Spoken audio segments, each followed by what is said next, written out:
da yau zama dole in gaya waɗanda ba su je ba suna ta ganin wai kamar daga ni ne wannan yadda aka ga in sun karanta in ce ba lokaci in sun daddatse muku ku nema ku ci cikakkensa. Maganan nan fa zama ne kamar fursuna fa aka mai da ni. Ina shiga aka ce wannan ga shugaban taro ban san shi ba ban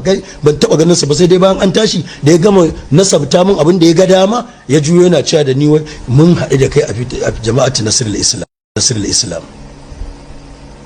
Ni na gane shi ya san ya gani har ya faɗan ban tuna fuskarsa ba ban san waye shi ba amma dai tun da ganin fasalinsa na tabbata ba a shirya min adalci ba a zo da alƙalin da ban ma san shi ba balle in sanya na gunsa wacce irin aƙida yake da ita. Daga baya kawai sai muka ganshi cikin hotunan wannan masu zuwa suna ta kukkunna wuta cikin yan majar da suka je suka kai ƙara shi ma fata ne a ƙara